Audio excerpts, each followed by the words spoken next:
बच्चों हम लोग जो है अभी तक हमने कोऑर्डिनेशन कंपाउंड में बच्चों देखा था कि हमें जो है फार्मूला दिया गया था, नाम लिखना था। अब अगर नाम दिया गया है तो हम फार्मूला कैसे लिखेंगे, है ना। तो हम एग्जाम्पल के साथ इसके रूल को सीखेंगे, बहुत मोटी मोटी बातें हैं। तो ये हमारी हेडिंग है ना।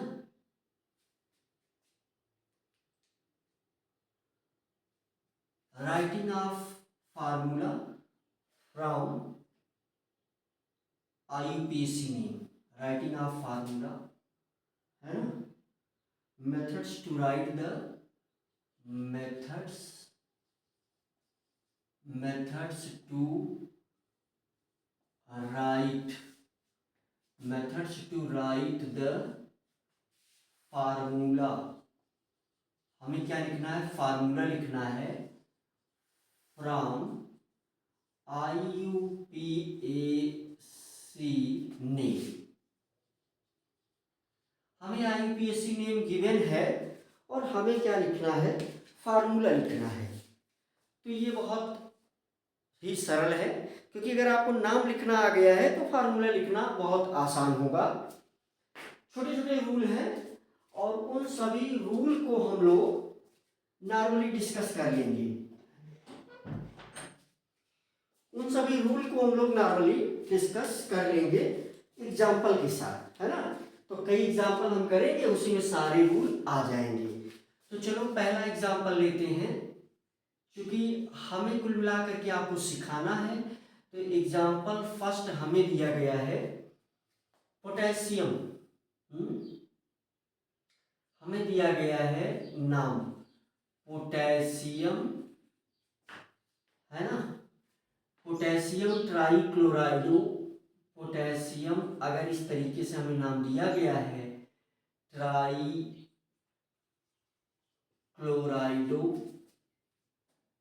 पोटेशियम ट्राइक्लोराइडो प्लैटिनेट, प्लैटिनेट, है ना।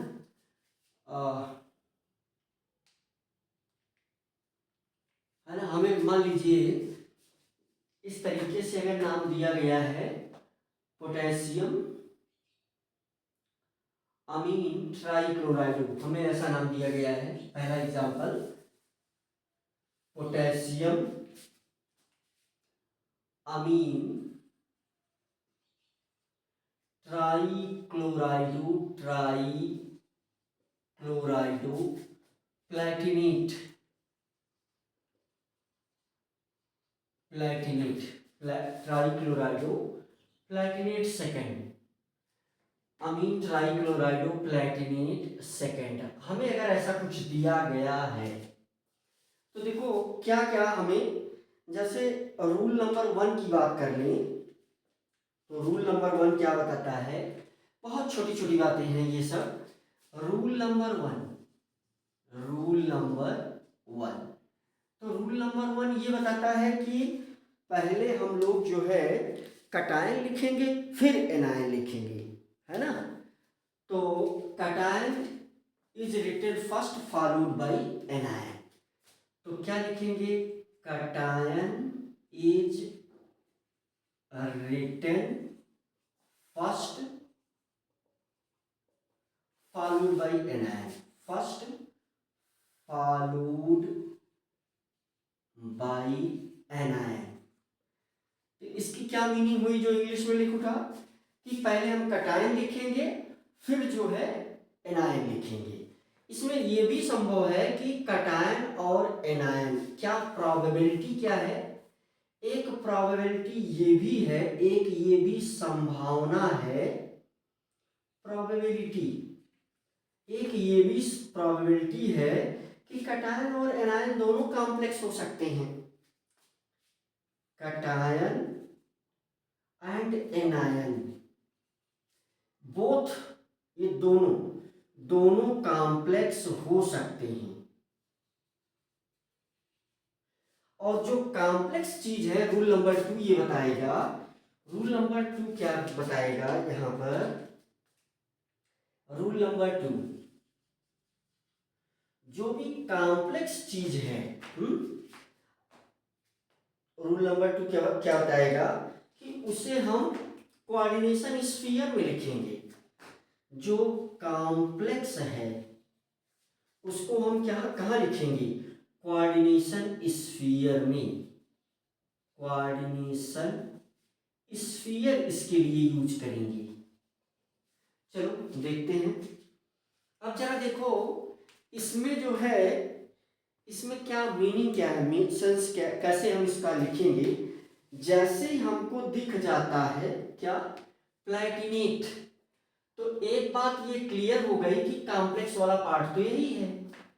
और यानी एनायन, प्लैटिनेट का मतलब ये एनायन है ना। देखो यहां पर क्या लगा है 8। अब मेटल में क्या लगा है 8। मेटल में जो 8 लगा है इसकी मीनिंग क्या है, इसकी मीनिंग है कि प्लैटिनम कॉम्प्लेक्स एनायन में है। जो पीटी है ये कहाँ प्रेजेंट है, एनायन में प्रेजेंट है। ये मोटी बात यहाँ से पता चल रही है। और ये कटायन है, तो देखो कैसे नाम इसका लिखेंगे, रूल उसी के साथ साथ में चलता रहेगा तो आपको समझ में ज्यादा आएगा। तो कुल मिलाकर के यहाँ पर हम सबसे पहले क्या करते हैं, हम बनाते हैं कटायन। पहले ये लिखने का तरीका आप देख लीजिए, फिर आप देखते ही लिख सकते हैं, कोई बड़ी बात नहीं है। ऐसे देखते ही उसके नीचे नाम लिख उठेगा। तो यानी कटायन जो है हमारे पास है K+। अब अमीन ट्राइक्लोराइडो प्लैटिनेट है ना, तो अब यहाँ एक जो है अमीन ट्राइक्लोराइडो प्लैटिनेट, तो यहाँ पर एक चीज ये है कि पहले एनायन हम लिखेंगे। देखो ये कटायन की बात हो गई, फिर एनायन में क्या है, एनायन में सबसे पहले क्योंकि देखो एक ही अमीन है और ट्राइक्लोराइडो है, इसका मतलब Cl3, फिर क्या है अमीन है NH3। अब देखो एक रूल ये भी है कि ये पॉली एटॉमिक लिगांड है, तो poly atomic ligand are written. देखो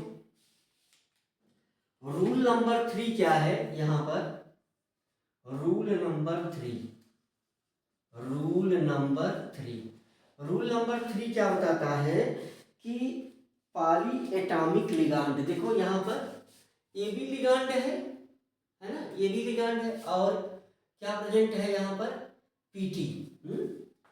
तो पहले जो है, पहले हम लोग क्या लिखते हैं, पहले हम मेटल एटम लिखते हैं, तो ये भी रूल है। पहले एनायन में पहले हम क्या लिखेंगे पीटी, फिर Cl3, फिर NH3, है ना। ऐसा कुछ हमारे पास क्या है लिगेंड है, और यहां पर है X माइनस X। हम कुछ भी मान लेंगे, अभी X की वैल्यू निकालेंगे, X की वैल्यू को निकाल करके पुट कर देंगे। तो रूल नंबर 3 क्या कह रहा है कि फर्स्ट ऑफ ऑल मेटल, देखो पहले मेटल लिखा जाएगा फिर लिगांड। फर्स्ट ऑफ ऑल पहले क्या लिखा जाएगा, मेटल लिखा जाएगा। कॉम्प्लेक्स वाले पार्ट में जो कॉम्प्लेक्स पार्ट है, कॉम्प्लेक्स पार्ट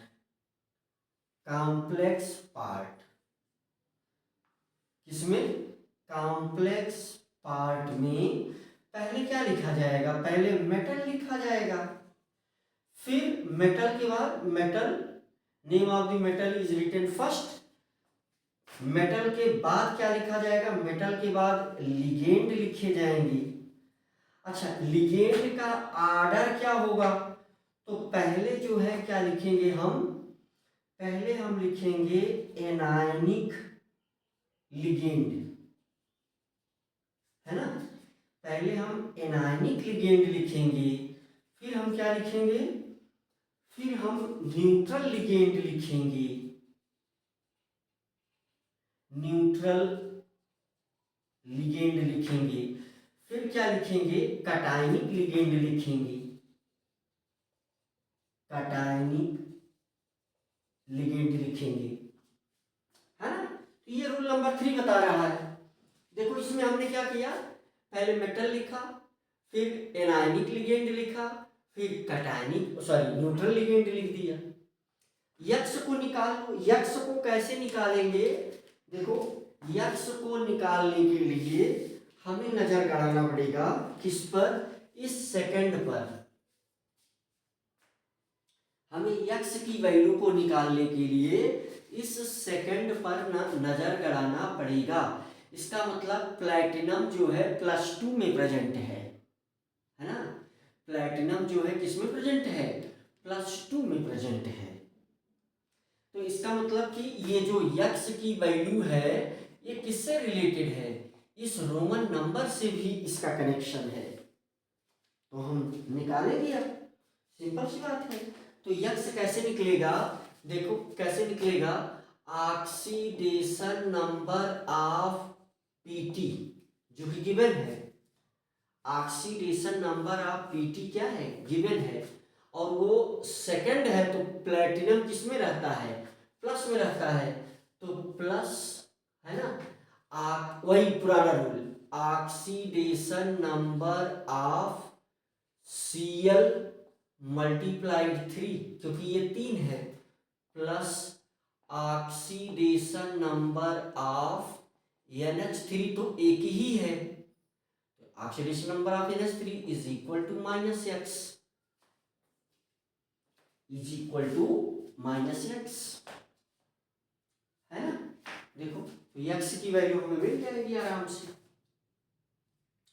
तो यहां पर देखो इसका पीटी का ऑक्सीडेशन नंबर कितना है, +2, यहाँ पर गिवन है क्योंकि प्लैटिनेट सेकंड, तो ये +2 ऑक्सीडेशन स्टेट में है, वो लिख दिया हमने। Cl का प्लस देखो -1 मल्टीप्लाइड बाई 3, फिर प्लस ये 3, ऑक्सीडेशन नंबर NH3 का कितना 0 इज इक्वल टू या -x। देखो आयन पर जो रहता था वही रख दिया जाता था।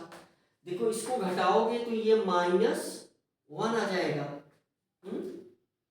इसको घटाओगे तो -1 आ जाएगा, इज इक्वल टू -x, तो x इज इक्वल टू 1, तो यानी इसके ऊपर क्या है, -1 है, यानी इसके ऊपर क्या है, x की जगह क्या है 1 लिख देंगे। तो इसका मतलब कि ये हमारे पास क्या आ गया, PtCl3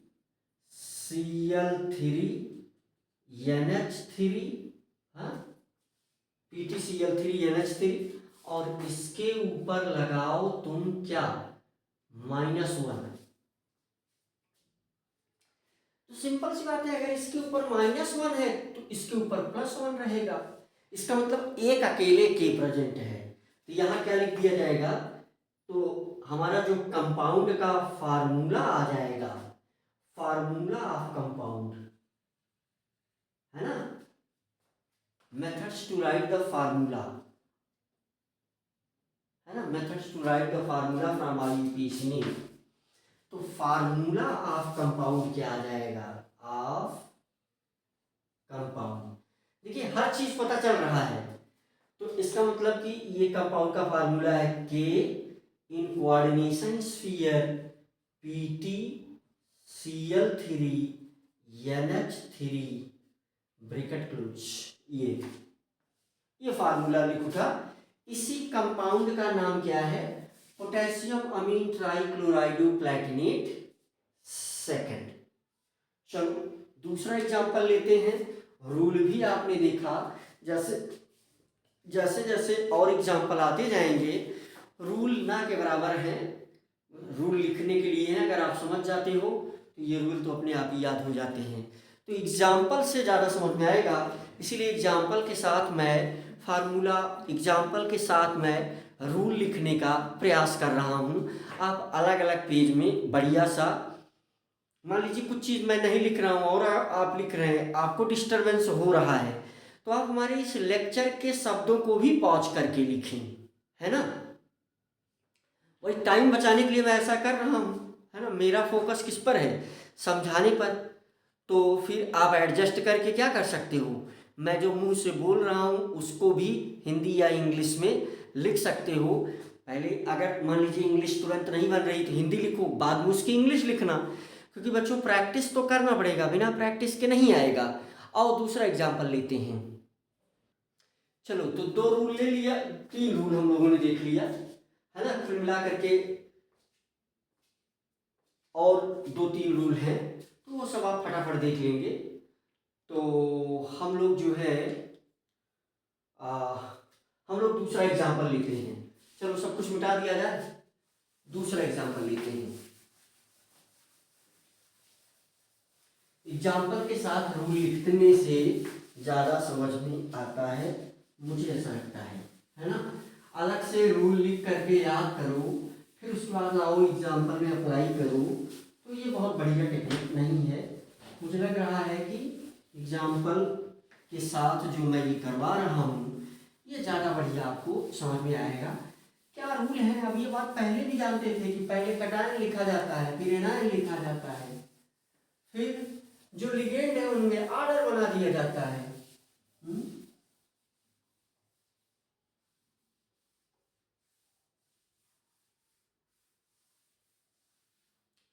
है ना, देखो ये एक एग्जाम्पल, नंबर दूसरा एग्जाम्पल ये है बच्चों, क्या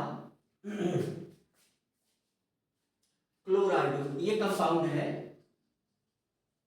क्लोराइडो। कंपाउंड क्या लिखा गया, क्लोराइडो, क्लोराइडो है ना। क्लोराइडो के बाद डैश करके 20 और ब्रैकेट में ethane 1,2 diamine, ethane dash 1,2 dash diamine है ना। नाइट्राइटोयन, नाइट्राइटोयन, फिर क्लोराइडो 20 इथेन 1,2 डाइमीन, नाइट्राइटोयन, कोबाल्ट सेकंड आयन, फिर यहां पर नाइट्राइटोयन, कोबाल्ट सेकंड आयन है ना। अगर ऐसा हमारे सामने लिख करके आ गया तो हम क्या करेंगे, चलो इसका मतलब देखो एक बात बहुत क्लियर है कि यहां सेम नेम लिखा गया है ना, सीओ का सेम नेम लिखा गया, सेम नेम, सेम नेम। तो एक बात तो बहुत क्लियर है कि अब ये आयन है तो इस पर चार्ज तो होगा, तो अगर चार्ज होगा तो इसका मतलब कि इस पर चार्ज कौन सा होगा, प्लस होगा, माइनस नहीं होगा। ये देखने से पता चल रहा है।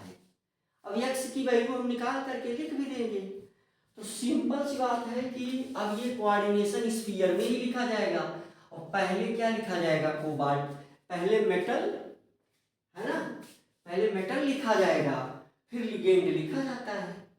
अच्छा लिगेंड का भी आर्डर क्या है, पहले क्या लिखा जाएगा, एनायन, तो COCl है ना, ये COCl। अब ईएन जो है ना, पहले एनायन तो COCl और ये क्या है NO2। तो देखो अब ये भी एक रूल है कि पाली है ना, पाली एटॉमिक लिगेंड को ब्रैकेट में लिखा जाता है। देखो ये मोनो एटॉमिक लिगेंड है और ये पॉली एटॉमिक लिगेंड है ना। ये क्या है, मोनो एटॉमिक लिगेंड है और ये पॉली एटॉमिक लिगेंड है। फिर देखो पहले एनायन लिखा गया, फिर इथेन 1,2 डाइमीन क्या है, इथेन 1,2 डाइमीन, इथेन 1,2 डाइमीन क्या है, इथेन 1,2 डाइमीन जो है एक न्यूट्रल लिगेंड है। अब हम EN लिखेंगे, O भी लगा हुआ है 20 तो 2 लगा देंगे यहाँ पर है ना। और फिर बड़े ब्रैकेट में इसको हम क्या करेंगे, बंद कर देंगे और ऊपर x लगा देंगे। अब उस पर x जो है उसको हम कैलकुलेट कर लेते हैं। अब ध्यान दो, यहाँ कोबाल्ट +2 में प्रेजेंट है। यहाँ से क्या पता चल रहा है कि ये कोबाल्ट जो है इसका ऑक्सीडेशन नंबर कितना है, +2 है। तो यहाँ कितना प्लस होगा वो और चेक कर लेते हैं। तो सिंपल सी बात है कि oxidation number of cobalt plus oxidation number of Cl फिर plus oxidation number of NO2 equal to X। Plus भी चाहो जोड़ लो, लेकिन उसका कोई अर्थ है नहीं। Plus oxidation number of En multiplied by 2 is equal to X। अच्छा देखो, ये कितने में प्रेजेंट है, +2 में प्रेजेंट है। तो ये हो गया हमारे पास क्या, कोबाल्ट का ऑक्सीडेशन नंबर कितना है यहाँ पर, क्योंकि ये सेकंड लिखा गया है कोबाल्ट, तो +2 में प्रेजेंट है। क्लोराइडो है ना, is equal to X। Cobalt second है ना, यहाँ पर सेकंड में प्रेजेंट है। ट्राइक्लोराइडो यहाँ से जो है NO2 वो भी एक ही है। एथिलीन डाइअमीन पर कोई चार्ज होता नहीं।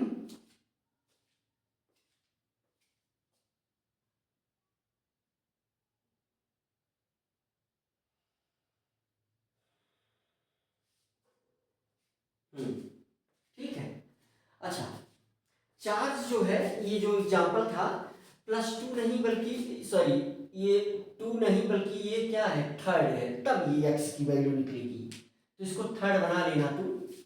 यहाँ पर +2 नहीं बल्कि तब +3 आ जाएगा, क्योंकि आयन तभी बनेगा। अगर 2 रख देंगे तो ये 0 आ जा रहा था, इसलिए मेरे दिमाग में आया तो मैंने एग्जाम्पल पर फिर से विचार किया। ठीक है, तो चलो इसका रख दो क्या, +3। इसका क्या हो गया, -1। इसका क्या हो गया, -1। इसका क्या हो गया, 0 × 2 इज इक्वल टू X। यहाँ से X की वैल्यू निकालोगे तो क्या आ जाएगा, +1 है ना। इसका मतलब जो हमारे पास फार्मूला आ गया CuCl3 NO2 फिर En ट्वाइस, फिर इसके ऊपर लगा करके चार्ज लगा दिया गया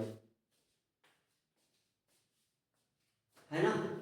तो ये लिख दिया गया, क्या लिख दिया गया, इसका फार्मूला नाम हमको दिया गया था, ये नाम दिया गया था। तो देखो कितना सरल है ये सब, है ना, कितना ज़्यादा सरल है इन बातों को समझ लेना, है ना। जैसे अगर हम एक रूल की बात कर दें तो रूल में रूल ये भी है, रूल ये भी है। ये रूल देखो जरा, अगर हमारे पास, अब बहुत मोटी मोटी बातें, अगर हमारे पास SO4 है और H2O4 हमारे पास H2O3 है ना, H2O3 यहाँ भी माइनस है, H2O3 यहाँ भी माइनस है। तो इसमें पहले इसको लिखा जाएगा फर्स्ट, मान लीजिए 2 लिगांड है FIRST, पहले इसको लिखा जाएगा। पहले किसको लिखा जाएगा, पहले इसको लिखा जाएगा। ये भी एक रूल है, यानी जिसमें पहला आइटम कम है, अगर पहले दोनों चीजें, अब मान लो रूल ये भी है, ये भी रूल है, देखो इस प्रकार से। अब ये जनरली अप्लाई होगा, मैं एक एग्जांपल दे रहा हूं। जैसे रूल क्या है लिगेंड का, मान लो हमारे पास 2 लिगेंड है ना, मान लो हमारे पास लिगेंड है NO2 और SO4 NO2 हमारे पास 2 लिगेंड है। तो पहले एन पहले आता है, KLMN अल्फ़ाबेट वाला, इसलिए इसको पहले लिख देंगे। फिर उसके बाद पहले ये फिर उसको। तो ये भी रूल है, मोटी मोटी बहुत मोटी मोटी बातें। रूल ये भी है कि ये यूज करो, है ना। रूल बस इतने ही रूल हैं, है ना। रूल ये भी है कि इसको EN यूज करो। जैसे एथिलीन डाइअमीन ना लिखो क्योंकि बहुत लंबा होगा, गलत नहीं होगा अगर आपने इस EN की जगह पर मान लीजिए आपने NH2 लिखा, तो इसकी जगह पर इतना लंबा लिखना पड़ेगा। तो वो कह रहा है कि ये सब यूज करो, EDTA यूज करो, है ना। रूल क्या बताता है, रूल नंबर आप बढ़ा सकते हो अपना। रूल ये बता रहा है बच्चों कि EDTA, EDTA या EN या जो है DMG, है ना, या जो है डाईपी, है ना, या जो है ना, या जो है PY, ये सब यूज करो। रूल ये कह रहा है, कि ये 60 फॉर्म यूज करो। जब फार्मूला लिखो तो ये 60 फॉर्म क्या करो, यूज करो। और एक दूसरा एग्जांपल ले लेते हैं, मिटा देते हैं सबको। ये सब अब जो आप दूसरे कंपाउंड लिखे हुए हो, चाहो तो वो सब उससे भी प्रैक्टिस कर लो। जो भी ऑर्गेनिक कंपाउंड के नाम आपको, जो भी कोऑर्डिनेशन कंपाउंड के नाम आपको मिले, उनसे चाहो तो इसकी प्रैक्टिस कर लो। चलो एक कंपाउंड हमने और लिया एग्जांपल, एक दूसरा लिया, लिखा गया है सोडियम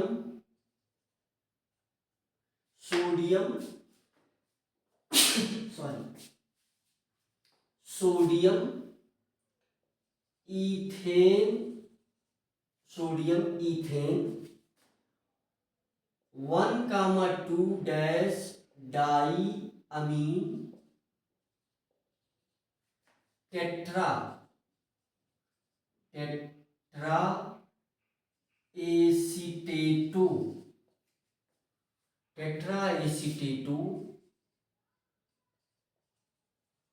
क्रोमेट सेकंड। इसका फार्मूला कैसे बनेगा, देखो यहां पर साफ साफ दिख रहा है कटायन क्या है। पहले लिखो कटायन। अब देखो कटायन क्या है, कटायन है यहाँ सोडियम, यानी N में तो प्लस में है। एनायन लिखो। अब देखो पुरानी वाली बात बता दिया ना, 8 आया है, इसका मतलब कि ये यहाँ है, एनायन में है। यहाँ देखो 8 का मतलब क्या है कि ये एनायन है, ठीक है। देखो ध्यान से, तो फिर इसमें देखो एक ही है, इथेन 1,2 डाइअमीन टेट्रा एसीटेटो, EDTA है ना। अच्छा, क्रोमियम है और फिर क्या है, EDTA, ये, और ये ब्रैकेट में क्लोज है, इसके ऊपर तुम यक्स मान लो, इसके ऊपर तुम यक्स मान लो। देखो यहां पर ये होता है CH2, देखो ये इथेन हो गया। अब यहां से 1,2 डाइअमीन है ना, यहां से देखो 2 नाइट्रोजन लग गया, डाइअमीन हो गया। अब 4 एसीटेटो, COO minus, COO minus, COO minus, COO minus. देखो इसका मतलब कि यही क्या है, यही है EDTA, और इसका oxidation number 1 minus 2 minus 3 minus 4 minus 4 है। यक्स की वैल्यू और निकाल लेते हैं, तो कैसे होगा मामला। अब देखो क्रोमियम तो +2 में है, देखो क्रोमेट सेकंड, क्रोमेट सेकंड की मीनिंग ये हुई कि ये Cr के ऊपर +2 है। इसका मतलब क्या हुआ, यहां से oxidation number of Cr plus oxidation number of EDTA है ना, इक्वल टू X। ये किसमें है, +2, फिर प्लस, अब इस पर कितना है, -4 equal to X, X is equal to -2। तो यानी एनायन को हम क्या लिख सकते हैं, CrEDTA, इसके ऊपर लगाओ और यहां लिखो -2। अब देखो इस -2 को ये बैलेंस करेगा, तो हमें 2+ भी चाहिए। 2+ कब हमें पॉसिबल होगा, जब ट्वाइस Na+ हो। और जब हम इसको इसके साथ लिखेंगे तो क्या लिखेंगे, Na2 लिखेंगे, है ना, ट्वाइस Na। अब देखो वही क्लास 9th में जो आपने सीखा था, क्लास 9th में जो आपने सीखा था, चलो यहां रहने देते हैं, 9th वाले तरीके सिखाते हैं। यहां देखो कटायन और एनायन हमको मिल गए। देखो ये है हमारे पास Na+, 9th का तरीका देखो, यहां पर लिखा गया है CrEDTA,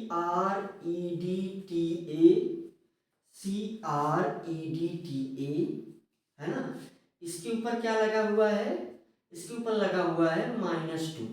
अब देखो इसकी वैलेंसी कितनी है, 1, इसकी वैलेंसी में 2, ये चार्ज है, क्रॉस मल्टीप्लाई कर दो। यहां से क्या मिलने वाला है, Na2 bracket start parenthesis coordination sphere CrEDTA bracket close, है ना। चार्ज क्या हुआ, बैलेंस हुआ। देखो अगर मान लो जैसे Na के ऊपर प्लस होता है, O के ऊपर 2- होता है, अगर इन दोनों इनकी इसकी वैलेंसी 1 इसकी 2, क्रॉस मल्टीप्लाई जब करते थे तो Na2O बनाते थे ना, ये 9th में तो सिखाया गया था, यही यहाँ भी है। कटायन और एनायन, देखो कटायन और एनायन, कटायन एनायन, यहाँ पर भी देखो कटायन एनायन, ठीक है। तो बहुत मोटी मोटी बातें, बहुत छोटी छोटी बातें। तो मेरे अनुसार बच्चों कोऑर्डिनेशन कंपाउंड का के लिए जो जनरल बातें थी, कोऑर्डिनेशन कंपाउंड के लिए जो जनरल बातें थी वो यहाँ पर समाप्त होती हैं। अब इसमें एक और जनरल बात भी रह गई है, वो है आइसोमेरिज्म।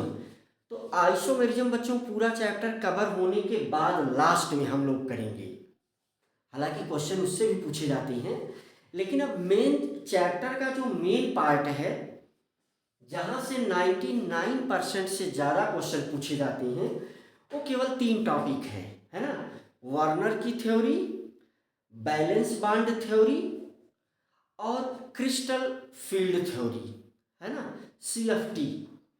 तो ये 3 यानी चैप्टर अब यहाँ से शुरू होता है कुल मिलाकर के। अभी तक तो मोटी मोटी बातें आपने सीखा, अब यानी हमें डीप अगर चलना है तो कंपाउंड का स्ट्रक्चर जानना होगा। तो कंपाउंड कोऑर्डिनेशन कंपाउंड के स्ट्रक्चर को बताने के लिए 3 थ्योरी दी गई हैं। तो पहले हम उस 3 थ्योरी की डिटेल में डिस्कशन करेंगे। पहले हम वार्नर की थ्योरी पर डिस्कशन करेंगे, उसकी कमियां देखेंगे, उस कमियों को बैलेंस बॉन्ड थ्योरी ने कैसे दूर किया और क्या हमें सुविधा मिली। फिर बैलेंस बॉन्ड थ्योरी में भी कुछ कमी आ गई, तो फिर उस प्रॉब्लम को क्रिस्टल फील्ड थ्योरी ने कैसे दूर किया, है ना, ये चीज़ हम लोग देखेंगे। तो हम अगले टॉपिक से इस 3 थ्योरी को कवर करने का प्रयास करेंगे 1 बाय 1 करके, ठीक है। तो तब तक ये नोट्स आप बना लें और सबसे लास्ट में बहुत ही ज़्यादा डिटेल में हम डिस्कशन करेंगे आइसोमेरिज्म का, राइट।